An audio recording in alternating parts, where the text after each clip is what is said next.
നമസ്കാരം.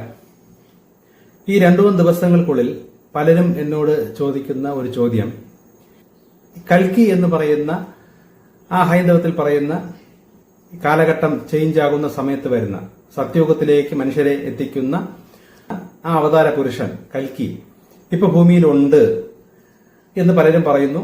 ഞാനും അങ്ങനെ തന്നെ പറയുന്നു. പക്ഷെ എന്റെ പഴയ മെസ്സേജിൽ കേട്ടാൽ മനസ്സിലാവും അത് എങ്ങനെയാണ് എന്ന് മനസ്സിലാവും ഏതാണ്ട്. പക്ഷെ കുറച്ചുകൂടെ വിശദീകരിച്ച് ഇപ്പൊ പറയേണ്ടി വരുന്നു. കാരണം പലരും ചോദിക്കുന്നത്, ഈ കൽക്കി ഇപ്പൊ ഭൂമിയിലുള്ളത് ഒരു സ്ത്രീയിലാണ് എന്നൊരു സ്ത്രീ യൂട്യൂബിലൂടെ അവകാശപ്പെടുന്നു, അത് ശരിയാണോ? അപ്പൊ എന്റെ അടുത്ത് ഇങ്ങനെ ചോദിക്കുമ്പോൾ എനിക്ക് ദൈവം പറഞ്ഞു തന്നിട്ടുള്ള ചില കാര്യങ്ങൾ ഇപ്പോൾ ഷെയർ ചെയ്യാൻ സമയമായതുകൊണ്ട് കുറച്ച് കാര്യങ്ങൾ ഞാൻ ഷെയർ ചെയ്യാം. പക്ഷെ ഞാൻ കുറച്ച് പറഞ്ഞിട്ടുണ്ട്, ബാക്കി കുറച്ച് കാര്യങ്ങൾ കൂടി പറയാം. ഈ കൽക്കി എന്ന് പറയുന്ന ആത്മാവ് ഓരോ കാലഘട്ടത്തിനും വേണ്ടിയിട്ട് ഒരു ചേഞ്ച്, മനുഷ്യരാശിയിൽ ഒരു ചേഞ്ച് വരുത്താൻ വേണ്ടി വരുന്ന ഒരു ഹൈ ഡയമെൻഷനിലുള്ള ഒരു ആത്മാവാണ്. ഇത് ഹൈന്ദവത്തിൽ അങ്ങനെ പറയുന്നു. ബൈബിളിൽ യേശുവിന്റെ ആത്മാവ്, യേശു എന്ന് പറയുന്നു. പക്ഷേ ഇത് കുഴപ്പമെന്ന് വെച്ചാൽ എല്ലാവരും ആ യേശുവിനെ ആക്കി വെച്ചിരിക്കുന്നു. അങ്ങനെയല്ല, യേശുവിലുള്ള ആത്മാവാണ് ആ സമയത്ത് 2000 വർഷം മുമ്പ് വന്നതും ഒരു കാലഘട്ടം മാറ്റിയതും. ആ ആത്മാവ് തന്നെയാണ് ഇനി അടുത്ത ഒരു കാലഘട്ട ചേഞ്ചിനും വേണ്ടിയിട്ട് ഭൂമിയിൽ വരുന്നതും ഇതേ ആത്മാവ് തന്നെയാണ്. അന്ന് യേശുവിന്റെ രൂപത്തിൽ ഇസ്രായേലിൽ ജനിച്ചു, ഇന്ന് ശരിക്കും പറഞ്ഞാൽ ജനിക്കുന്നത് ഈ ഇന്ത്യയിലായിരിക്കും എന്ന് എന്നോട് ദൈവം പറയുന്നു.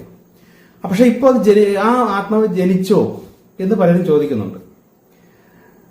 ഇവിടെ ഒരു വ്യത്യാസം ദൈവം കൊടുത്തതായിട്ട് എന്നോട് പറയുന്നുണ്ട്. ഇത് എന്താണ്, എങ്ങനെയാണെന്ന് ഈ ഇത്രയും നാളത്തെ അല്ലെങ്കിൽ ഹൈന്ദവ അല്ലെങ്കിൽ ബൈബിളിൽ ഒന്നും ഡീറ്റെയിൽ ആയിട്ട് പറഞ്ഞിട്ടില്ല. പക്ഷെ ഞാൻ പറഞ്ഞല്ലോ, ഞാൻ ശരിക്കും പറഞ്ഞാൽ യേശു എന്റെ അടുത്ത് സംസാരിച്ചിട്ടുണ്ട്. പല ഹൈന്ദവ ദേവന്മാരും ദേവിമാരും എന്നോട് ഇടപെട്ടിട്ടുണ്ട്, അവരെയൊക്കെ ഞാൻ കണ്ടിട്ടുണ്ട്. അതോടൊപ്പം തന്നെ സൃഷ്ടാവ ദൈവത്തിൽ നിന്നുള്ള ഇൻഫർമേഷൻസും എനിക്ക് കിട്ടുകയും ചെയ്യുന്നുണ്ട്. സൃഷ്ടാവ ദൈവം എന്ന് പറഞ്ഞാൽ പുതിയതായിട്ട് കേൾക്കുന്നവർ മനസ്സിലാക്കണം, ഞാൻ പറയുന്ന ദൈവം എന്ന് പറയുന്നത് പ്രപഞ്ചം മൊത്തം നിറഞ്ഞു നിൽക്കുന്ന ഒരു അദൃശ്യ ശക്തി, ഒരു മനസ്സാണ്. അല്ലെ രൂപമൊന്നുമില്ല, പേരൊന്നുമില്ല, ഏത് പേരിട്ട് വേണം വിളിക്കാം. അപ്പൊ ആ ദൈവത്തിൽ നിന്നുള്ള ഇൻഫർമേഷൻസും എനിക്ക് കിട്ടുന്നുണ്ട് ആ ഒരു ലെവലിലേക്ക് എത്തിയപ്പോ.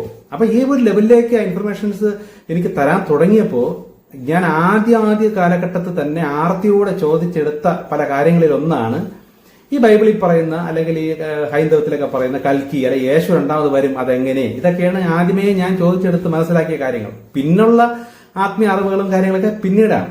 എനിക്ക് പണ്ടേ ഉണ്ടായിരുന്ന സംശയങ്ങളായിരുന്നു ഞാൻ പെട്ടെന്ന് ചോദിച്ചെടുത്തത്. അപ്പൊ അതിൽപ്പെട്ട ഒന്നാണ് ഈ കൽക്കി അല്ലെങ്കിൽ കൽക്കിയുടെ ആത്മാവ്, അല്ലെങ്കിൽ അതേ ഈ യേശുവിന്റെ ആത്മാവ്, കൃഷ്ണന്റെ ആത്മാവ്, ഇതൊക്കെ ഒരേ ആത്മാവാണ്. ഇതെല്ലാം കാലഘട്ട ചേഞ്ചിന് വേണ്ടി ദൈവം അയക്കുന്ന ആത്മാവ് തന്നെ. അപ്പൊ കൽക്കിയായിട്ട് വന്ന ആത്മാവ് എപ്പോ വരും എന്ന് ദൈവത്തോട് ഞാൻ ചോദിച്ചപ്പോ ഈ കാലഘട്ടത്ത് ആ ആത്മാവ് ഭൂമിയിൽ വന്നിട്ടുണ്ട്. ഇത് വന്നത് ഒരു വ്യക്തിയിലൂടെ ജനിച്ചല്ല വന്നത്. അവിടെയാണ് ഞാൻ ഈ പറയുന്ന ബാക്കിയുള്ള ചില രഹസ്യങ്ങളാണ് ഇപ്പൊ പറഞ്ഞു തരുന്നത്. ഇത് മുഴുവൻ കേട്ട് നല്ലോണം ഗ്രഹിച്ച് മനസ്സിലാക്കിയിട്ട് വേണം കമന്റുകൾ ചെയ്യാൻ. ഇപ്പൊ എന്റെ മുൻ മെസ്സേജുകൾ ചിലർ എന്തൊക്കെയോ കേട്ടുകൊണ്ട് എവിടെയൊക്കെയോ മനസ്സിലാക്കിയിട്ട് എന്തൊക്കെയോ കമന്റുകൾ ചെയ്യുന്നത് ഞാൻ കാണുന്നുണ്ട്. അതേപോലെ ചെയ്യണ്ട, നല്ല വിശദീകരിച്ച് കേട്ട് മനസ്സിലാക്കിയിട്ട് കമന്റുകൾ ചെയ്യാം, സംശയങ്ങൾ ചോദിക്കാം. ഭൂമിയിൽ വന്ന ഈ ആത്മാവ് ഇപ്പോൾ ഭൂമിയിൽ വന്നിട്ടുണ്ട്. ഭൂമിയിൽ വന്നത് കൊണ്ടാണ് 2012-13 കാലം മുതൽ സത്യയുഗം തുടങ്ങി എന്ന് ഞാൻ പറയുന്നത്. സത്യയുഗം തുടക്കം കുറിച്ചതേ ഉള്ളേ. ഇനി 300-350 അതിനകത്ത് സമയമെടുക്കും പൂർണ്ണ സത്യയുഗത്തിലോട്ട് എത്താൻ. ഈ ആത്മാവാണ് ഇപ്പോൾ ഭൂമിയിൽ വന്നിരിക്കുന്നത്. അതും ഒരു വ്യക്തിയിലല്ല, അതാണ് മനസ്സിലാക്കുന്നത്. ഇത് ആത്മാവാണ്, ആത്മരൂപത്തിലാണ് ഇപ്പോൾ ഓരോ വ്യക്തികളിലാണ് പ്രവേശിക്കുന്നത്. ഓരോ സമയത്തും വ്യക്തികളിൽ നിന്ന് മാറി മാറി ഈ ആത്മാവ് പ്രവർത്തിക്കുന്നുണ്ട്. അങ്ങനെ ഈ ഭൂമിയിൽ എത്രയോ നാള് ഈ ആത്മാവ് പല വ്യക്തികളിലൂടെ സഞ്ചരിക്കും. ഇതുകൊണ്ടാണ് ബൈബിളിലൊക്കെ ഈ 2ാമത് വരുന്ന ഇതിന് യേശു തന്നെ മനുഷ്യപുത്രൻ വരുമ്പോൾ എന്നൊക്കെ പറയുന്നത് യേശുവിന്റെ അടുത്തും വ്യക്തമായി ദൈവം പറഞ്ഞു കൊടുത്തിട്ടില്ല. അതാരാണ്, എന്താണ്, പേരെന്താണെന്ന് പറഞ്ഞു കൊടുത്തിട്ടില്ല. അതുകൊണ്ടാണ് ഒരു മനുഷ്യപുത്രൻ വരുമ്പോൾ. കാരണം അങ്ങനെ പറയാൻ പറ്റുള്ളൂ. കാരണം ഇനിയും ഒരു മനുഷ്യപുത്രൻ ഒരു മനുഷ്യനായിട്ടാണ് വരുന്നത്. അതുപോലെ തന്നെ ഈസാ നബി 2ാമത് വരുമ്പോൾ ശരിക്കും മഹദി ഇമാം എന്ന് പറയുന്ന ഈസാ നബിയുടെ ആ കാലഘട്ടത്തിൽ തന്നെ ഉള്ള മറ്റൊരു പ്രവാചകൻ അല്ലെങ്കിൽ ഒരു ഭരണാധികാരി ആ സമയത്ത് വരും. പുള്ളി ആണ് ശരിക്കും ഈസാ നബിയെ തിരിച്ചറിയണത്. അപ്പൊ പുള്ളിയെ തിരിച്ചറിയുള്ളൂ. അതിനർത്ഥം ഈ വരുന്ന ഈസാ നബി പണ്ട് വന്ന രൂപത്തിലോ ആ നിറത്തിലോ ഒന്നും അല്ല. ഇനി വരുന്നത് വേറെ രീതിയിലാണ്. പക്ഷെ ഇതെങ്ങനെ തിരിച്ചറിയാൻ പറ്റും? അവരവരുടെ ആത്മീയ കണ്ണുകൊണ്ട് തിരിച്ചറിയാം. സ്വന്തം കണ്ണാൽ കാണും എന്ന് ബൈബിൾ പറയുന്നു. സ്വന്തം ആത്മീയ കണ്ണാൽ തിരിച്ചറിയാൻ പറ്റും. അതുപോലെ തന്നെ ഈ കാലഘട്ടത്തും ഈസാ നബി അല്ലെങ്കിൽ ഈ കൽക്കി അവിടെയാണ് ഇവിടെയാണെന്ന് ആർക്കും പറയാൻ പറ്റൂല. കാരണം സഞ്ചരിച്ചുകൊണ്ടേയിരിക്കുകയും ഇപ്പോ. പക്ഷെ ഈ ആത്മാവ് ഭൂമിയിൽ വരുമ്പോൾ ചില വ്യക്തികളിൽ പ്രവർത്തിക്കുമ്പോൾ ആ വ്യക്തികളിലൂടെ സൃഷ്ടാവാൻ ദൈവത്തിലേക്ക് മനുഷ്യരെ എത്തിക്കുന്ന രീതിയിൽ അവരെ കൊണ്ടുവരും. ഈ കൽക്കി ഭൂമിയിൽ വന്നിരിക്കുന്നതിന്റെ പ്രധാന ഉദ്ദേശമേ ഇതാണ്. സൃഷ്ടാവാൻ ദൈവത്തിലേക്ക് ആൾക്കാരെ മാക്സിമം. യേശു വന്നപ്പോഴും അത് തന്നെ ചെയ്തുകൊണ്ടിരുന്നത്. മുഹമ്മദ് നബി വന്നിട്ടും അത് തന്നെ ചെയ്തത്. ഈസാ നബി യേശു ഇത് തന്നെ ചെയ്തത്. ശ്രീകൃഷ്ണൻ അന്ന് വന്നപ്പോഴും ഇത് തന്നെയാണ് ചെയ്തത്. സൃഷ്ടാവാൻ ദൈവത്തെ കുറിച്ച് പഠിപ്പിക്കുകയും മനുഷ്യരിലേക്ക് എത്തിക്കുകയും ചെയ്യും.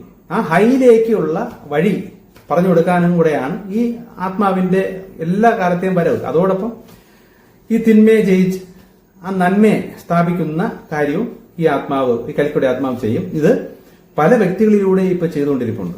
ഈ കാലഘട്ടം നടന്നുകൊണ്ടിരിപ്പുണ്ട്. കാരണം ഈ കേരളത്തിൽ മലയാള ഭാഷയിൽ ഒരാളുടെ തിരുന്ന് പ്രവർത്തിച്ചുകൊണ്ടിരുന്നു കഴിഞ്ഞാൽ ലോകം മൊത്തവും എത്തൂല.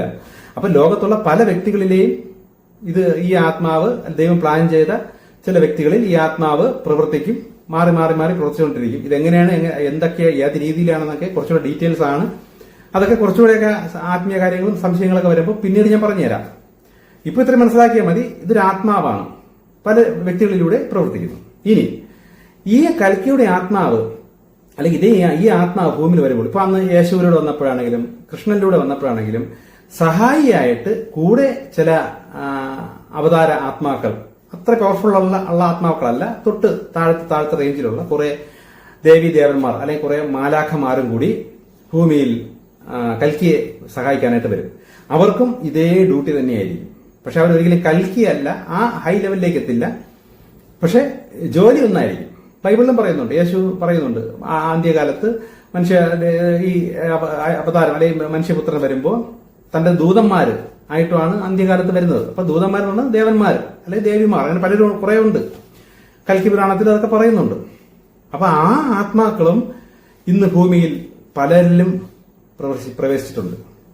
അപ്പൊ അവർക്കൊക്കെ ഈ ആത്മാക്കൾ ഇരിക്കുന്നത് കാരണം അവർക്കുള്ള ദർശനങ്ങളും കാഴ്ചകളും അവരെ ദൈവം പഠിപ്പിച്ചുകൊണ്ട് പോകുന്നതെല്ലാം ആ ആത്മാവിന് ജോലി ചെയ്യത്തക്ക രീതിയിൽ അവരെ ട്രെയിൻ ചെയ്താണ് ഇപ്പൊ കൊണ്ടുപോകുക. അങ്ങനെ അനേക ആത്മാക്കൾ ഭൂമിയിൽ വേറെയുണ്ട്. ഇപ്പൊ മനസ്സിലാക്കണം, കൽക്കിയുടെ ആത്മാവ് പല വ്യക്തികളിലൂടെയും മാറി മാറി മാറി. പക്ഷെ ഈ വ്യക്തികളെല്ലാം പെർഫെക്റ്റ് ആണ്, ഏതാണ്ട് പെർഫെക്റ്റ് ആക്കി ട്രെയിൻ ചെയ്ത് അവരെ ആ ലെവലിൽ വെച്ചിട്ടുണ്ട്. പക്ഷെ അവരിലൂടെ മാറി മാറി സഞ്ചരിച്ചുകൊണ്ടാണ് ഇരിക്കുന്നത്.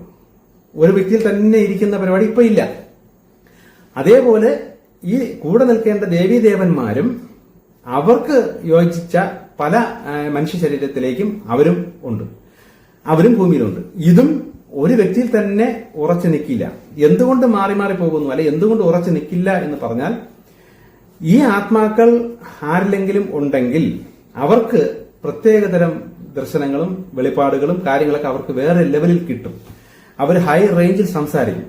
അവരിലൂടെ അവർക്ക് മറ്റ് ആത്മാക്കളും അല്ലെ മറ്റ് ശക്തികളോട്ട് സംസാരിക്കാനുള്ള ആ ഒരു കഴിവും വരങ്ങളൊക്കെ അവർക്ക് കാണും. ഇത് മനസ്സിലാക്കുന്ന ഈ അസുര ശക്തികൾ അല്ലെങ്കിൽ പൈശാചിക ശക്തികൾ ഇവരെ വഴിതെറ്റിക്കാൻ ശ്രമിച്ചുകൊണ്ടേയിരിക്കും. ഇവരെ ശരിക്കും ഇവരെ ആത്മാവിന്റെ ഇഷ്ടം അനുസരിച്ച് പ്ലാൻ മാറ്റി തെറ്റിച്ച് പ്രലോഭിപ്പിച്ച് അതിനെക്കാട്ടി നല്ല കൊള്ളാം, ഇതിനെക്കാട്ടി നല്ലതാണ് അത് എന്നൊക്കെ പറഞ്ഞ് അവരെ വഴിതെറ്റിച്ചും കൊണ്ട് ഈ അസുര ശക്തികൾ സദാ ഇവരെ പിന്തുടർന്ന് ശല്യം ചെയ്യും. ഇവരെ ഉള്ളിൽ തന്നെ തോന്നലുകളായിട്ടും ചില ദർശനങ്ങളായിട്ടും ചില ഇൻഫർമേഷൻസുകളായിട്ട് അവരിൽ തന്നെ കൊടുത്ത് വഴിതെറ്റിക്കും. ഇങ്ങനെ വഴിതെറ്റിക്കുമ്പോൾ പലരും വഴി തെറ്റിപ്പോകും. അപ്പൊ അങ്ങനെ വഴി തെറ്റും എന്ന് ഉറപ്പ് വരുമ്പോൾ ഈ ദൈവത്തിൽ നിന്ന് നല്ല കൽക്കിക്ക് കൂടെ നിൽക്കുന്ന ആത്മാക്കൾക്കും അല്ലെങ്കിൽ കൽക്കിയുടെ ആത്മാവിനും പ്രവർത്തിക്കാൻ പല കാര്യങ്ങളുണ്ട്. പക്ഷെ അതിന് ഈ വ്യക്തി യോഗ്യമല്ലാതാവും. കാരണം നെഗറ്റീവ് ശക്തികളെ അസുര ശക്തികളുടെ പ്രലോഭനത്താൽ കൽക്കിക്ക് അല്ലെങ്കിൽ കൽക്കിയുടെ കൂടെ നിൽക്കേണ്ട ദേവീദേവന്മാർക്ക്, ദൂതന്മാർക്ക് അല്ലെങ്കിൽ മാലാഖമാർക്ക് പ്രവർത്തിക്കാനുള്ള അവർക്കൊരു ലക്ഷ്യമുണ്ട്, അവർക്കൊരു വിശുദ്ധി വേണം. സ്വഭാവത്തിലും ജീവിതത്തിലൊക്കെ ഏതാണ്ട് അവർ ഉദ്ദേശിക്കുന്ന ലെവലിൽ ഈ മനുഷ്യൻ ആയാൽ മാത്രമേ ആ വ്യക്തിയുടെ ഉള്ളിലിരുന്ന് കാര്യങ്ങൾ ചെയ്യുകയും പ്രവർത്തിക്കാനും പറ്റുള്ളൂ. പക്ഷേ നിർഭാഗ്യവശാൽ എന്ത് പറ്റുന്നു? ഈ മനുഷ്യനെ അല്ലെങ്കിൽ വ്യക്തിയെ ഈ നെഗറ്റീവ് ശക്തികൾ സ്വാധീനിച്ച്, അസുര ശക്തികൾ സ്വാധീനിച്ച് വഴിതെറ്റിച്ചു കൊണ്ടുപോകുമ്പോൾ അവർക്ക് കിട്ടിയ എബിലിറ്റീസ് അല്ലെ കഴിവുകൾ, അവർക്ക് കിട്ടിയ ദർശനങ്ങൾ, ഇതിലെല്ലാം വെച്ച് ഇവരങ്ങ് അഹങ്കരിക്കാൻ തുടങ്ങും. ഒരു വശത്ത് സംഭവിക്കുന്നത്. മറുവശത്ത് ഇതൊക്കെ വെച്ചുകൊണ്ട് ഭൗതിക സുഖത്തിനും ഭൗതിക നേട്ടത്തിനായി ബിസിനസ് അല്ലെ കച്ചവട ലെവലിലേക്ക് ഇവരുടെ മനസ്സ് മാറും. അപ്പൊ ഇങ്ങനെ മാറുമ്പോൾ ഈ ദേവൻ അല്ലെ ദേവി ഇവരിൽ നിന്ന് മാറിപ്പോകും. ഇത് എവർ പോലും തിരിച്ചറിയില്ല. ആ മാറിപ്പോണ സമയത്ത് ഈ അസുര ശക്തികൾ പൂർണ്ണമായി ഇവരെ കയ്യിലെടുക്കുകയും ബാക്കി ദർശനങ്ങളും കാര്യങ്ങളും ഈ അസുര ശക്തികൾ തന്നെ നൽകി ഇവരെ വഴിതെറ്റിച്ചുകൊണ്ട് പോവുകയും ചെയ്യും. ഇതാണ് ഒരു വശത്ത് സംഭവിക്കുന്നത്. അപ്പൊ ഇങ്ങനെ പോകുമ്പോൾ എന്ത് പറ്റുമെന്ന് വെച്ചാൽ ജന്മനാൽ എവരുടെ ആത്മാവ് ഇവരകത്ത് തന്നെ ഉണ്ട്. ഇതോടൊപ്പം സഹായിക്കാൻ വരുന്ന ആത്മാവ് അല്ലെങ്കിൽ ഈ ദൈവത്തിന്റെ ഡ്യൂട്ടി ചെയ്യാൻ വരുന്ന ആത്മാക്കളാണ് ഈ ദേവന്മാരായിട്ട് ഇവരിലേക്ക് പ്രവേശിക്കുന്ന ആത്മാക്കൾ. ഇത് വേറെയാണ്. ഇത് ഏത് പ്രായത്തിൽ വേണോ പ്രവേശിക്കാം. ഇപ്പൊ യേശുവിന്റെ ഉള്ളിൽ തന്നെ ആ ദൈവത്തിന്റെ ഈ ശരിക്കുള്ള ഈ ആത്മാവ് പ്രവേശിച്ചത് യേശുവിന്റെ 30-ാമത്തെ വയസ്സിലാണ്. അതുവരെ യേശുവിനെ ദൈവം പാകപ്പെടുത്തി പഠിപ്പിച്ച് ദർശനങ്ങളും കൊടുത്ത് ഇതൊക്കെ കൊടുത്ത് പഠിപ്പിച്ചുകൊണ്ടിരിക്കുകയായിരുന്നു. 30-ാമത്തെ വയസ്സിലാണ് ശരിക്കും ആ ദൈവത്തിന്റെ ഡ്യൂട്ടി ആത്മാവ് അത് യേശുവിൽ പ്രവേശിക്കുന്നത് 30-ാമത്തെ വയസ്സിലാണ്. ഇതേപോലെ ഈ കൽക്കിയുടെ ആത്മാവും പല വ്യക്തികളിലും പ്രവേശിക്കുന്നത് ജന്മനാൽ അങ്ങനെയല്ല പ്രവേശിക്കുന്നത്. അവരെ ദൈവം ട്രെയിൻ ചെയ്യും. ആ ആത്മാക്കളെ ദൈവം തന്നെ ആ സാഹചര്യത്തിലൂടെയൊക്കെ പഠിപ്പിച്ച്, കാര്യം അവരുടെ അകത്ത് അവരുടെ ആത്മാവുണ്ട്. ഇത് ചിലർക്ക് കൺഫ്യൂഷൻ വരും. ഇത് ഡീറ്റെയിൽ ആയിട്ട് ഒരുപാട് കാര്യങ്ങൾ തിരിച്ചു മറിച്ച് പറഞ്ഞു തന്നാലേ ഇത് മനസ്സിലാവുള്ളൂ. ചുരുക്കം പറഞ്ഞാൽ ആ വ്യക്തിയിൽ ദൈവത്തിന്റെ ഡ്യൂട്ടി ചെയ്യുന്ന വ്യക്തികൾക്കെല്ലാം 3 ആത്മാക്കൾ കാണും. 3 ആത്മാക്കളല്ല, 3 മനസ്സ്. തെറ്റിപ്പോയി, ആത്മാവല്ല മനസ്സ്. 3 മനസ്സ് കാണും. 1 ബോധ മനസ്സ്, താൽക്കാലികമായി വരുന്ന നശിച്ചു പോകുന്ന ബോധ മനസ്സ്. 2 ഈ വ്യക്തി ജനിക്കുമ്പോൾ ആ വ്യക്തിയിൽ പണ്ട് മുതലേ വരുന്ന ഉപബോധ മനസ്സായ ആത്മാവിന്റെ മനസ്സ്. ഈ 2 പേരുമായിട്ട് ഭൂമി ജനിക്കുന്നു. ജനിക്കുമ്പോൾ ഈ ആത്മാവിന് അറിയാം എനിക്ക് എന്നെ ദൈവം വിട്ടിരിക്കുന്നത് ഒരു പ്രത്യേക ഡ്യൂട്ടിക്കാണ്. അപ്പൊ ആ ഡ്യൂട്ടി ചെയ്യാൻ സമയമാകുമ്പോൾ എന്റെ കൂടെ സഹായത്തിനായി ദൈവത്തിന്റെ ഈ ദേവനോ അല്ലെങ്കിൽ മാലാഖയുടെ പകർച്ച ആത്മാവ് എന്നിലേക്ക് വരും. ഞങ്ങൾ രണ്ടിനും കൂടെ ചേർന്നാണ് ഭൂമിയിൽ ഈ ദൈവത്തിന്റെ ഡ്യൂട്ടി ചെയ്യേണ്ടത്. അപ്പം സ്വന്തം ആത്മാവകത്തുണ്ട്. ഈ ആത്മാവ് ഈ വ്യക്തിയെ മറ്റ് ശക്തികളുടെ സഹായത്താൽ ട്രെയിൻ ചെയ്ത് ഒരു ലെവൽ ആകുമ്പോഴാണ്, ഇതിന് പാകപ്പെട്ടു എന്ന ലെവലിൽ എത്തുമ്പോഴാണ് ശരിക്കും ദൈവത്തിന്റെ ഈ ഡ്യൂട്ടി ആത്മാവ് ഇത് താൽക്കാലികമായി വരുന്നു, തിരിച്ചു പോകുന്നു. ഇപ്പൊ യേശുവിന്റെ അകത്ത് വന്ന ആത്മാവ്, ദൈവത്തിന്റെ ആ ഡ്യൂട്ടിക്കായിട്ടുള്ള ആത്മാവ് യേശുവിനെ ക്രൂശിക്കുന്നതിന് മുന്നമേ യേശുവിനെ വിട്ടുപോയിട്ടുണ്ട്. അതായത് അതിനെ ആ ദൈവത്തിന്റെ യഥാർത്ഥ ദൈവത്തിന്റെ ആത്മാവിനെ പിടിച്ച് നമുക്ക് ക്രൂശിക്കാനൊന്നും പറ്റൂല. അത് വിട്ടുപോയി. അതുപോലെ കൃഷ്ണന്റെ ആത്മാവാണെങ്കിലും ശരിക്കും അമ്പ് കൊണ്ട് ആ മരിക്കുന്നതിനൊക്കെ വളരെ മുന്നമേ തന്നെ കൃഷ്ണനിൽ നിന്ന് ആ ആത്മാവ്, ദൈവത്തിന്റെ ആത്മാവ് വിട്ടുപോകും. അതാണ് ദൈവത്തിന്റെ ആ ചൈതന്യം അല്ലെങ്കിൽ ആ ദൈവത്തിന്റെ ആ പകർച്ച, ആ പരമാത്മാവ് എന്ന് പറയുന്നത് ദൈവത്തിൽ നിന്ന് വരുന്ന ആ ആത്മാവാണ്. അത് ഈ കൃഷ്ണന്റെ ഡ്യൂട്ടി കഴിയുമ്പോഴേക്കും അത് വിട്ടുപോകും. രാമന്റെ അകത്തും അങ്ങനെ തന്നെ ഡ്യൂട്ടി തീർന്നതിന് മുന്നേ അത് വിട്ടുപോകും. പിന്നെ ഉള്ളത് ഈ വ്യക്തിയും ഈ വ്യക്തിയുടെ ജന്മനുള്ള ആത്മാവും. ഇവരെ പിന്നെ അവസാനം കാണുള്ളൂ. അപ്പൊ ഈ വ്യക്തി ഈ ഡ്യൂട്ടി ചെയ്ത് പൂർത്തീകരിച്ച് ഹാപ്പി ആവുമ്പോൾ ഈ വ്യക്തിയുടെ ആത്മാവും ദൈവത്തിന്റെ 7th ഡയമെൻഷനിലോട്ട് പോകും. അതാണ് ആ വ്യക്തി കൊടുക്കുന്ന ഗിഫ്റ്റ്. അപ്പൊ ഈ വ്യക്തിയുടെ ആത്മാവ് ദൈവത്തിന്റെ ആത്മാവിന് വേണ്ടി പാകപ്പെട്ട് റെഡിയായി വരുന്നതാണ് ശരിക്കും ഈ പരിപാടി. അപ്പൊ ഇപ്പോ ഈ കൽക്കിക്ക് നിൽക്കാൻ കണക്കിന് ചില ആത്മാക്കൾ പ്ലാൻ ചെയ്ത് നിൽപ്പുണ്ട്. അവരുടെ ശരീരമായ അല്ലെ ബോധ മനസ്സായ വ്യക്തിയെ ട്രെയിൻ ചെയ്ത് പാകപ്പെടുത്തി നിർത്തിയിട്ടുണ്ട്. ആ വ്യക്തികളിലൂടെ ഈ കൽക്കിയുടെ ആത്മാവും മാറി മാറി പല പല കാര്യങ്ങൾ ചെയ്തു പോകുന്നു. ഭൂമിയുടെ പല ഭാഗത്തും പല രീതിയിലും ഇങ്ങനെ പ്രവർത്തിച്ചു പോകുന്നുണ്ട്. അതുപോലെ തന്നെ ദൈവത്തിൽ നിന്ന് വന്ന കൽക്കിയുടെ ആത്മാവിന്റെ കൂടെ ഉള്ള ഒരുപാട് ആത്മാക്കൾ, ദേവീദേവന്മാർ ഇപ്പൊ ഭൂമിയിൽ പല വ്യക്തികളിലും ഉണ്ട്. അപ്പൊ ആ വ്യക്തികളെ തെറ്റിക്കലാണ് ഈ അസുരശക്തികളുടെ പരിപാടി. അപ്പൊ ഈ വ്യക്തികളെ വഴിതെറ്റിച്ച് മാറ്റിക്കൊണ്ടുപോയാൽ ദൈവത്തിന്റെ ആത്മാവ് വിട്ട് വേറൊരു വ്യക്തിയിലേക്ക് പോകും. ദൈവത്തിന്റെ ആത്മാവ് ഒരുത്തനിലുണ്ടെങ്കിൽ അല്ലെങ്കിൽ വരം ഒരാളിൽ വന്നാൽ ആ വ്യക്തി എന്ന് ചെയ്യാൻ പാകപ്പെട്ട് കറക്റ്റായി ചെയ്തില്ല എന്നുണ്ടെങ്കിൽ അത് അവന്റെ നിന്ന് മാറിപ്പോകും. അപ്പൊ അതേപോലെ ദൈവത്തിന്റെ ആത്മാക്കൾ പ്രവർത്തിക്കുന്ന പല വ്യക്തികളും ഇപ്പോ അസുരശക്തിയുടെ പ്രേരണയാൽ വഴിതെറ്റിപ്പോയിട്ടുണ്ട്. പക്ഷെ ഈ വഴിതെറ്റി പോയവരെല്ലാം നേരത്തെ ഉണ്ടായിരുന്ന ദൈവത്തിന്റെ ദർശനങ്ങളും കാഴ്ചപ്പാടിലും ഇപ്പോഴും മുറുകെ പിടിച്ചും കൊണ്ട് അതുപോലെ തന്നെയാണ് ഞാൻ ഇപ്പോൾ എന്ന രീതിയിൽ നിൽക്കുന്ന പലരുമുണ്ട്. ഇനി ഈ കൽക്കിയുടെ കൂടെ നിൽക്കുന്ന ദേവീദേവന്മാരായി വന്ന ആത്മാക്കൾ, ആ ആത്മാക്കളെ സ്വാധീനം ആയിട്ട് നിൽക്കുന്ന പല വ്യക്തികളും തെറ്റിപ്പോയിട്ടുണ്ട്. പക്ഷെ തെറ്റിപ്പോകുമ്പോൾ ഈ ആത്മാവ് എന്ത് ചെയ്യും? അതിന് പാകപ്പെട്ട അടുത്ത ഒരാളിലേക്ക് കയറും. അപ്പൊ ദൈവം അതിനുവേണ്ടി പല വ്യക്തികളെയും ഭൂമിയിൽ പാകപ്പെടുത്തി വെച്ചിട്ടുണ്ട്. അപ്പൊ ഒരു വ്യക്തിയിലൂടെ നടന്നില്ല എന്നുണ്ടെങ്കിൽ ആ വ്യക്തി തെറ്റിപ്പോയാൽ അടുത്ത വ്യക്തിയിൽ പോകും, ആ വ്യക്തിയും തെറ്റിപ്പോയാൽ അടുത്ത വ്യക്തിയിൽ പോകും. ഇങ്ങനെ 300 വർഷത്തോളം ഈ ആത്മാക്കളെല്ലാം പല വ്യക്തികളിലൂടെ ഇങ്ങനെ പാസ് ചെയ്ത് പോകും. 300 വർഷമൊക്കെ ആവുമ്പോൾ ഏതാണ്ട് ഈ അസുര ശക്തികളെല്ലാം നശിക്കും. പിന്നെ വഴി തെറ്റിക്കാനും ആളില്ല, ഏതാണ്ട് ഒതുങ്ങുന്ന സമയത്ത് അന്നാണ് യഥാർത്ഥത്തിൽ ഈ ഒരു കൽക്കിയുടെ ആത്മാവ് ഒരു വ്യക്തിയിൽ മാത്രം ഒതുങ്ങി നിന്നും കൊണ്ട് ഒരു കുട്ടിയായി ജനിക്കുന്നത്. അവസാന സത്യയുഗം, പൂർണ്ണ സത്യയുഗത്തിന്റെ തൊട്ട് മുമ്പാണ്. അതുവരെ ഈ ആത്മാവ് ഭൂമിയിലുണ്ട്. പാകപ്പെട്ട് നിൽക്കുന്ന പല വ്യക്തികളിലൂടെ സഞ്ചരിച്ച് പല കാര്യങ്ങളും ചെയ്തുകൊണ്ടേയിരിക്കും. അപ്പൊ ചെയ്യുന്നത് ഒന്നാണ്, തിന്മയെ നശിപ്പിച്ചുകൊണ്ടിരിക്കും, നന്മയെ ഉയർത്തിക്കൊണ്ടിരിക്കും. ഇത് നടന്നുകൊണ്ടിരിക്കും. അപ്പൊ അത് ചെയ്യുന്നത് ഈ വ്യക്തികളിലൂടെയാണ്. എങ്ങനെ? അത് രഹസ്യമാണ്. അത് ആ വ്യക്തിക്ക് മാത്രമേ അത് അറിയാൻ പറ്റുള്ളൂ. ആ വ്യക്തിക്ക് മാത്രമേ ധ്യാനത്തിലൂടെയും ഇത് എന്ത് ചെയ്യണം, എങ്ങനെ ചെയ്യണം എന്ന് കിട്ടുള്ളൂ. ആ കിട്ടുന്ന വ്യക്തികൾ അവർക്ക് കിട്ടുന്ന അനുസരിച്ച് അത് രഹസ്യത്തിൽ ചെയ്യും. അത് ഒരിക്കലും പബ്ലിക്കായിട്ട് പറയാൻ പറ്റില്ല. കാരണം തിന്മയെ നശിപ്പിച്ച് നന്മ ഉയർത്താൻ വേണ്ടിയുള്ള ചില കാര്യങ്ങളാണ്. അപ്പൊ അത് ആ വ്യക്തി പറയുന്നതനുസരിച്ച്, ആ വ്യക്തിക്ക് കിട്ടുന്ന ഇൻഫർമേഷൻ അനുസരിച്ച് വ്യക്തി ചെയ്ത് പോകും. ഇതുപോലെ തന്നെ കൂടെ നിൽക്കുന്ന ദേവീദേവന്മാരെ നിൽക്കുന്ന വ്യക്തികളും ഇതേപോലെ അവർക്ക് അവരുടേതായ ദർശനങ്ങളും കാര്യങ്ങളും കിട്ടി അവർ ചെയ്യേണ്ട കാര്യങ്ങൾ ചെയ്ത് മുന്നോട്ട് പോകും. അങ്ങനെ ഇവരെല്ലാവരും അവസാനം ഈ ആത്മാക്കളെല്ലാം ഒന്നിച്ച് ഒരു ഗ്രൂപ്പായി ഒന്നിച്ച് എത്തും. അപ്പൊ അതിലെ കുറെ ഗ്രൂപ്പുകൾ നമ്മൾ മലയാളികളുടെ ഇടയിലുണ്ട്, അതേപോലെ തമിഴ്നാട്ടിലുണ്ട്. അങ്ങനെ ലോകത്തെ പല ഭാഗങ്ങളിലും ഈ ദേവീദേവന്മാരായ ആത്മാക്കളുടെ സ്വാധീനം അല്ലെ ആ പകർച്ചയുള്ള അനേകരുണ്ട്. അപ്പൊ ഇവരെല്ലാരും ചേർന്ന് ഒരു ഗ്രൂപ്പായി മാറുമ്പോൾ ഒരു ദേശം അല്ലെങ്കിൽ ഒരു സമൂഹം ഉണ്ടായി വരും.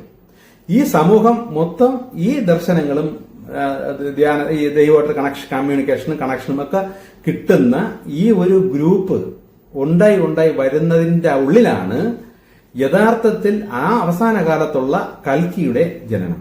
ആ കൽക്കിയാണ് ശരിക്കും പിന്നെ അങ്ങോട്ട് ഭൂമിയെ വാഴുന്നത്. എങ്ങനെയെന്ന് വെച്ചാൽ ചിലപ്പോൾ പ്രസിഡന്റോ ഇപ്പം നമ്മളെ ട്രംപിനെയൊക്കെ പോലെ അന്ന് ഏതൊക്കെ രാജ്യങ്ങൾ മിച്ചമുണ്ടോ, കാര്യം ബാക്കിയൊക്കെ നശിച്ച് പോകും. ഒരുപാട് ദുരന്തങ്ങളൊക്കെ വന്ന് ഒരുപാട് നശീകരണം നടക്കും. അവസാനം ആ നിലനിൽക്കുന്ന ബാക്കി ഭാഗത്ത് രാജാവായി അല്ലെങ്കിൽ ഭരണാധികാരിയായി ഈ കൽക്കി അന്ന് വന്നോളും. അതാണ് പൂർണ്ണത. പക്ഷെ ഇപ്പോൾ ഉള്ളത് അതിന്റെ തുടക്കമായത് കൊണ്ട് ഈ ആത്മാക്കൾ പല വ്യക്തികളിലൂടെയും ചെറിയ രീതിയിലേ പ്രവർത്തിച്ചു പോകുന്നുള്ളൂ. വലിയ രീതിയിൽ പ്രവർത്തിക്കാൻ പറ്റൂല, കാരണം ചുറ്റും നെഗറ്റീവാണ്. അപ്പം അതുകൊണ്ട് പറ്റുന്ന ലെവലിലേ എന്തെങ്കിലുമൊക്കെ ചെയ്തു പോകാൻ പറ്റുള്ളൂ. പക്ഷെ തലമുറയായി ഈ ആത്മാക്കൾ സഞ്ചരിച്ചാണ് അവസാനം പൂർണ്ണമായി ചില വ്യക്തികളിൽ നിന്നുകൊണ്ട് പൂർണ്ണമായി ആ ഭൂമിയെ ഭരണത്തിലേക്ക് കൊണ്ടുവരുന്നത്. ഇതാണ് ശരിക്കുള്ള വസ്തുത. ഇനി മറ്റൊരു രഹസ്യം, അതായത് രഹസ്യമല്ല, പ്രധാന കാര്യം പറയുന്നത്, കൽക്കിയുടെ ആത്മാവ് ഒരിക്കലും സ്ത്രീകളിലൂടെ പ്രവർത്തിക്കില്ല.